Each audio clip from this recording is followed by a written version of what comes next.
Hi, everyone. For today's episode, I have the pleasure of talking to Dr. Merle Jensen. He is Professor Emeritus of the University of Arizona, founder of the Controlled Environment Ag Center, and I would say consultant to the CEA stars. He has been all over the world, starting his education in Cal Poly, on to Cornell and Rutgers. He was actually the project manager for the Land project at Epcot Center. If you've seen their whole hydroponic system at Walt Disney World, then you have seen Merle at work. He has been to Dubai and the Netherlands, and you name it, he has been to a country to help them solve issues related to growing crops in usually pretty challenging environments and challenging soils using controlled environment agriculture, especially greenhouses. I'm so excited to have had the pleasure to sit down with him for 15 minutes while at the U of A's short course this year. So sit back and enjoy as we talk about the past, present, and future of controlled environment agriculture. Hi, everybody. Welcome back to The Doctor Is In. I'm your host, Dr. Nadia Saba. I am here with Dr. Merle Jensen at the University of Arizona at the Controlled Environment Agriculture Center's annual short course. I am super excited to be sitting here with one of the fathers of the controlled environment agriculture industry. He's been doing this for, I think, about 60 years, and I don't think we would have this center without him. It was formed, in 2000, I think, 22 years ago. And I was lucky enough to be one of the first students, or at least one of the early students coming through this program. Merle, thank you so much for talking to me today. Well, you're welcome. So tell me how you got started in controlled environment agriculture and how you've seen this industry evolve over the last 60 years. Well, I had grown up in Washington State on a dairy strawberry farm, and at the last minute I decided I should go to college. I wasn't a good student in high school because I had a lot of fun. But anyway, I did go to college, to Washington State University, and then I went to a very good school that really turned me on, and it was a school called Cal Poly in San Luis Obispo, California. We did really well. There were two others I was friends with. We had really good grades, so we decided to go for the gusto. We went to Cornell University together. Oh. And it was at Cornell that I had a professor said, be here Saturday morning. We're going to put plastic on the greenhouse, and we're going to make up some Cornell peat-light mix. And so that's how I learned. I had great professors. They were very demanding. And I did so well at Cornell that Rutgers University hired me to come out, and I was both on faculty and a student where I did my graduate work, and I introduced soilless culture to New Jersey, which is probably one of the first in the country, if not the world. And the reason is that we didn't have plastics. When I started at Cornell, plastic had been on the market for 2 years. And so when plastics came, we had containers made of poly, we had poly film on the roof. We had film to put on the floor, white plastic to give us a nice clean operation. So I was there at the beginning. And so with that, with good professors, we introduced hydroponics to the world, even before Holland. That's key. What did Holland think of Rutgers coming up with this newfangled technology? By that time, when I left Rutgers, I came to the University of Arizona, and we started doing a deep flow system where we had lettuce growing. And the Dutch literally came over to see what we were doing and were really amazed. But at the same time, we had a project in the country of Abu Dhabi, United Arab Emirates, and I would stop at seed companies in Holland there, and I visited with seed companies to get the latest varieties that would grow under very high temperatures. And I got to know the Dutch really well, so they looked out for me, looked out for the University of Arizona. So we got the new introductions and new cultivars that came in that were heat tolerant and so forth, and we made use of it. And I think we changed the world in hydroponics, growing vegetables hydroponically. Wow. So what year was that you came to the University of Arizona? I came in 1968. And Okay. when I was a doctorate student, I was getting a lot of publicity in American Vegetable Grower, different magazines, and they had heard about me here at the University of Arizona. They had a large grant in Puerto Penasco, Mexico, to build greenhouses to desalt water, and they wanted to find someone that could grow a plant in pure sand. And so they started introducing me to University of Arizona, and they enticed me enough with good pay that I came here. And since then, I worked in 75 countries. Wow. Wow.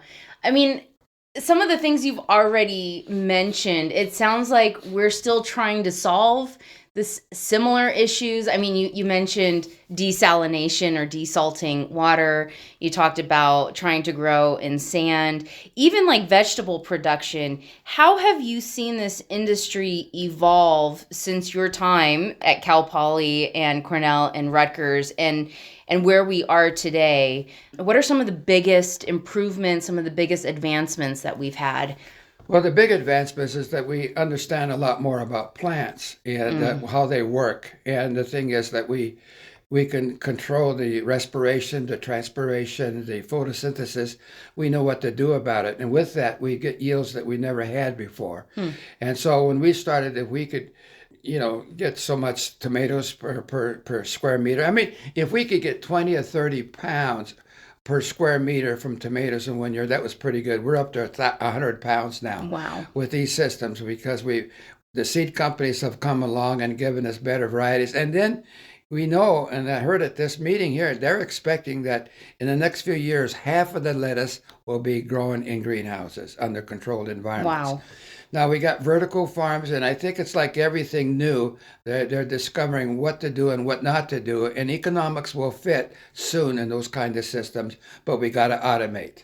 We got to automate. Thank you for saying that. I was going to ask you, what are some of the lessons learned from greenhouse vegetable production that vertical farmers could apply to their indoor vegetable production? Well, what they could learn a lot is things called photosynthesis. What amount of light do you need? Respiration, how that is through photosynthesis. So a lot just on the plant physiology and how the biggest thing in vertical farms is economics. And so you got to take the heat off the ceiling, bring it back down. You got to move the air. You got to pay for the lighting systems. And they will say, well, with LEDs, you don't get enough heat, you don't get much heat. Well, if you get the right moles of light, 18, 20 moles of light to grow even lettuce, you're going to have heat from those LEDs. So you got to air condition. So there's a lot of cost involved. And we got companies that are making great progress, like Plenty. For example, I worked with them quite a few years. And we're seeing in the inner city, not only the growing, but packaging and post-harvest physiology, how we take care of that product. And I think in the future, well, salads are good for people. Yeah, for sure. We're not rabbits, but they're good for people. It's good for nourishing our bodies and maybe even our taste buds by eating something that's not just corn and wheat and calories, right? Right. Was there, when early in the greenhouse industry, was there also this pushback or the naysayers about the economics of growing in a controlled environment that we're seeing now also with vertical farming?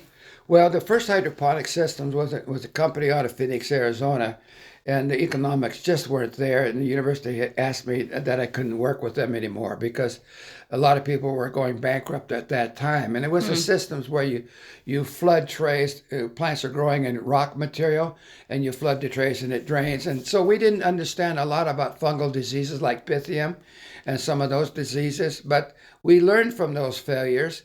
And I think that's what we do at a university. We can research those ideas, and with the right education and maybe a green thumb will help.